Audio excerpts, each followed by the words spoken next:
The smell of fresh bread drifted from the oven, mingling with the faint scent of pine from the barely decorated Christmas tree. The warm glow of the fairy lights illuminated the living room in golden waves, but it did nothing to soften the weight settling on my chest. I had been counting the hours until dinner, hoping maybe this year could be different. That hope, as fragile as spun sugar, dissolved the moment I stepped inside. My mother didn't glance up from the turkey, her hands busy arranging the platter as if my presence was merely background noise. "You need to move out," she said. Just like that. No pause, no hesitation, no hint of anger. Just a quiet command that sliced through the festive air sharper than any blade. My aunt, visiting from out of state, froze mid-bite. My sister's fork hovered above her plate, suspended in confusion. And me? I felt a jolt of clarity, a strange stillness amid the storm of betrayal that had been quietly brewing for months. I didn't scream. I didn't beg. I didn't argue.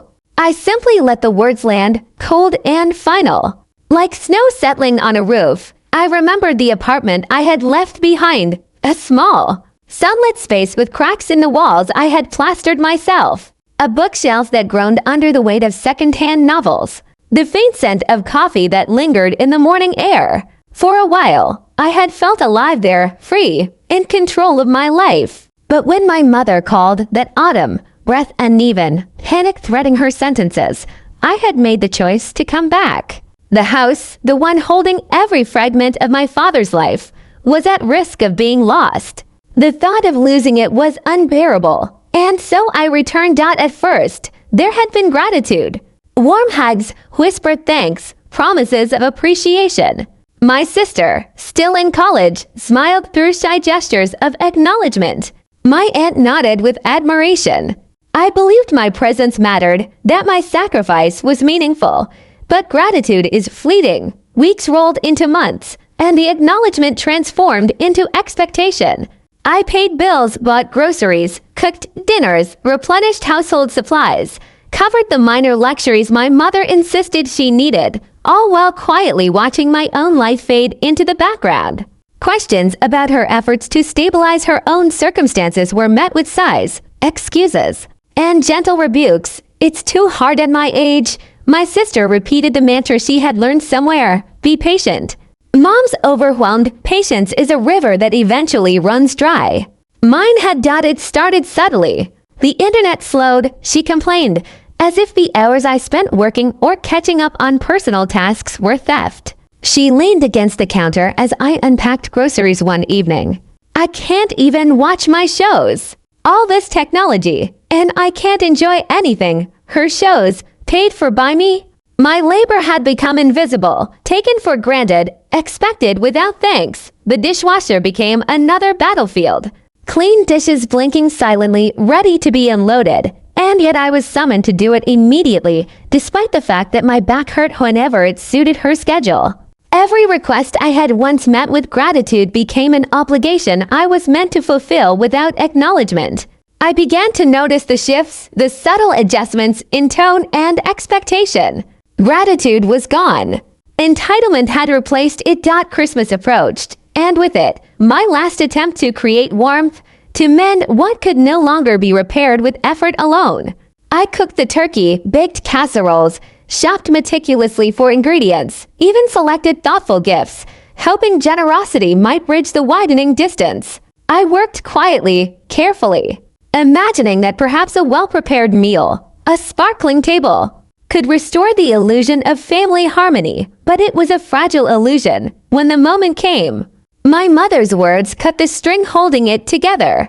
"You need to move out." No preamble, no softening. Just a sentence that left everything I had done, every sacrifice, every effort, irrelevant. My sister's gaze dropped to her plate. My aunt's fork clattered quietly onto the table. And me? I simply listened, breathing in the mixture of cinnamon, pine, and betrayal. I stood, pushed back my chair with deliberate calm, and excused myself. No doors slammed. No plates shattered. Just a quiet retreat into the old bedroom that had once been mine, the floral wallpaper still stubbornly clinging to the walls. I sat on the edge of the bed and waited for the tears that never came.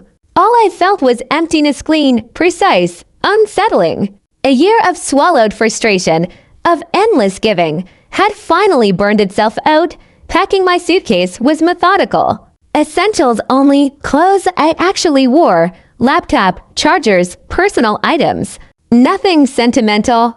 The rest of furniture, the ornaments, the trappings of a life that had become someone else's remained behind, heavy with expectation. I booked a week at a modest motel across town. The confirmation email in my inbox like a first breath after being submerged too long. I waited for the snow to fall, for the world outside to hush under its soft blanket. Driving away, I didn't look back. Silence was a luxury I hadn't known I could afford. The motel was small, faintly smelling of old carpet, yet it became a sanctuary. For the first time in months, I slept uninterrupted. My mornings belonged to me.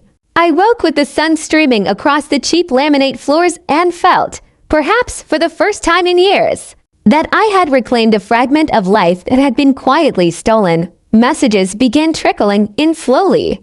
My mother did not call. My sister did not text. I let them stew in their assumptions. Let the world presume the worst, I thought. I was done explaining. Then came the first ripple of acknowledgement.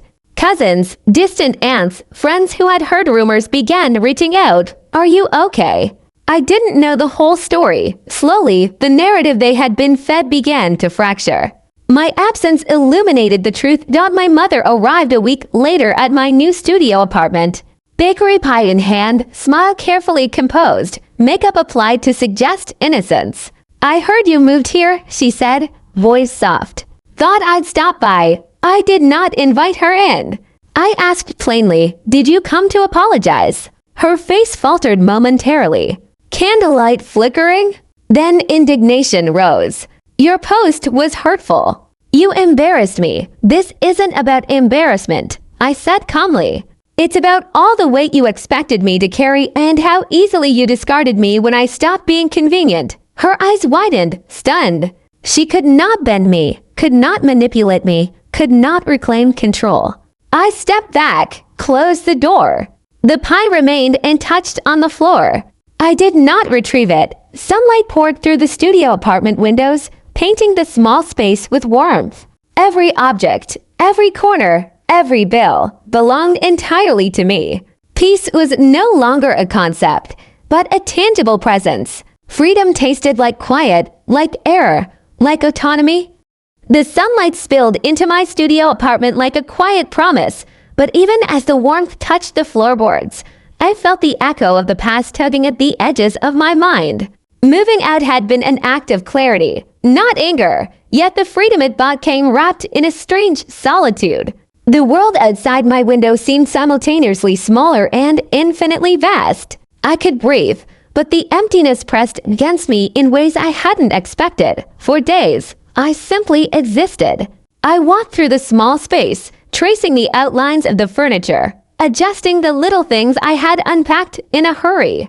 Every object I placed was a choice I had made solely for myself, and yet the weight of years spent serving others lingered in my chest. Cooking breakfast, I realized I no longer had to time my routines around anyone else's needs. I could drink coffee slowly, sip it while staring out at the streets below, let the steam curl into my thoughts. I could exist without guilt, without obligation. Messages continued to come, tentative, cautious. Some relatives were still tangled in the stories my mother had spun, yet even their confusion carried a note of acknowledgement. Slowly, one by one, I started replying not with anger, not with explanation, but with truth. Simple facts, what I had done, why I left, what I needed. The clarity of my words was like a mirror reflecting myself back at me for the first time in years. People began to see me, not the role I had been forced to play. Then my sister called.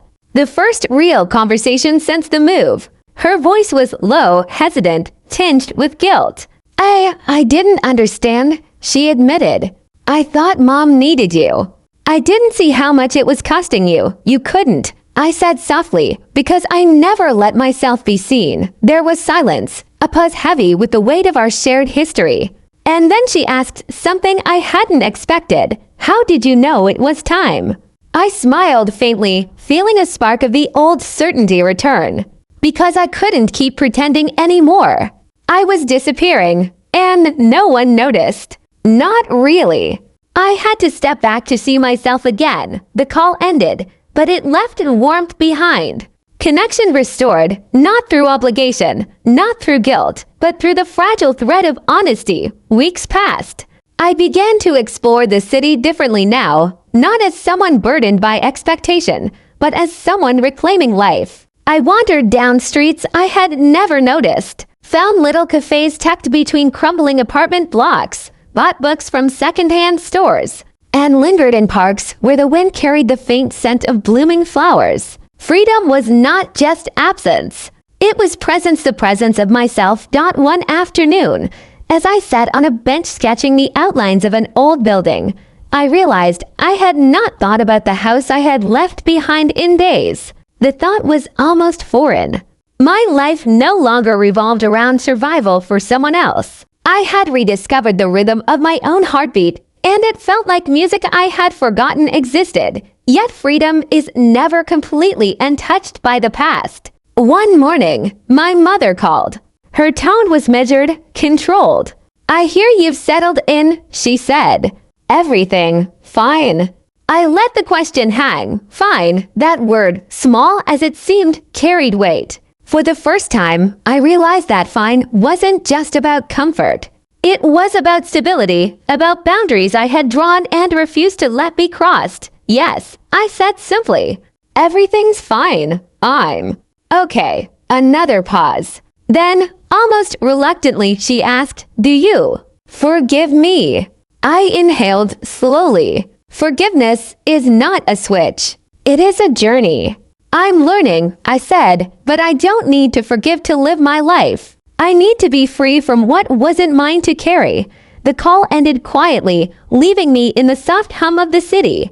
And for the first time in years, I felt unshackled. My work became a sanctuary. I poured myself into my projects with a clarity that had been absent for far too long. Each completed task, each solved problem, was a reminder that I could create, achieve, and belong to myself entirely. Slowly, the residual anxiety, the fear of being needed and discarded, began to dissolve. Then, one evening, my sister appeared at my door unannounced. She looked nervous, uncertain, as though crossing the threshold required bravery she had never needed before. "I wanted to see you," she said, words faltering. I gestured for her to come in. Silence filled the room, heavy at first, then lighter as if the walls themselves had absorbed some of the tension of years past. I've been thinking about what happened," she said finally, voice small. "I didn't know how much it hurt you. I didn't realize I was part of it too, by staying silent. You're learning," I said. "I hope you see that sometimes the bravest thing isn't what you do for others, but what you do for yourself." She nodded, taking a step closer, as though tentative movement could bridge the gap of years. "I want to help," she said. "Not by fixing things for Mom, but by making sure you're okay. That's what matters." Her words, simple yet sincere, felt like a balm. I realized the dynamic I had been trapped in wasn't immutable. Change was possible, but change required courage, boundaries, and honesty, qualities I had only begun to cultivate in myself. The months continued. I found a rhythm in the studio apartment, in the city streets, in myself. Each morning, I woke knowing that no one else's needs dictated the day's trajectory. I could walk at my pace, eat when I wanted, breathe without apology. Each night, I slept deeply, unburdened by the weight of carrying everyone else's lives. News from home trickled in sporadically. My mother continued her narrative to those who asked, but its power diminished with every conversation I had shared publicly and privately. People began to question the story they had been told. The truth, once illuminated, is difficult to unsee. I started keeping a journal, not to catalog grievances, but to witness growth. I wrote of the small victories, a cup of coffee sipped alone in peace, a successful work presentation, a walk through streets where no one's judgment reached me. I wrote of the heavy moments too, acknowledging the echoes of betrayal and the lingering ache of lost trust. Writing became a way to anchor myself, a practice of observing without being swept away. One rainy afternoon, as the water spattered against the window pane, I felt a quiet strength settle in my chest. I realized I had reclaimed not just a space, but myself. Every decision, every boundary, every act of self-preservation had built a new foundation. I was not defined by the expectations of those who could not see me. I was defined by my own courage, resilience, and clarity. It was not vengeance that had freed me, it was honesty. Simple, unwavering truth that refused to be twisted, refused to be hidden. I had stepped away from a life built on obligation and taken the first steps toward a life built on autonomy. And in doing so, I discovered a profound lesson. Freedom is not the absence of conflict, but the presence of self-respect. One evening, I returned to the streets near my old home. The houses glowed with Christmas lights, laughter spilling faintly into the cold night. I stopped for a moment and breathed in the air, carrying faint traces of pine and winter frost. I felt no longing, no resentment, just acknowledgement of the past. It was gone. My life, fully mine, lay ahead. The door to my apartment closed behind me with a satisfying click. Inside, warm light pooled across the floors. I brewed coffee, sat with my laptop, and opened a blank document. The page was mine, unclaimed, a canvas for every choice I would make from this point forward. Freedom, I realized, is not a single act, it is a continuous practice. Every morning, I would choose it again, and every night, I would reaffirm it. I no longer measured myself by the weight of others' expectations. I measured myself by clarity, integrity, and peace. The journey had been long, painful, and necessary. I had learned that love without respect is not love, that family without boundaries is not connection, and that the bravest acts are often silent, deliberate, and firm. And in the quiet of that night, as the city hummed softly beyond my windows, I smiled. Not the fleeting smile of obligation or hope, but a real smile. The kind that belongs to someone who has survived, reclaimed, and truly come home to herself. Thanks for watching.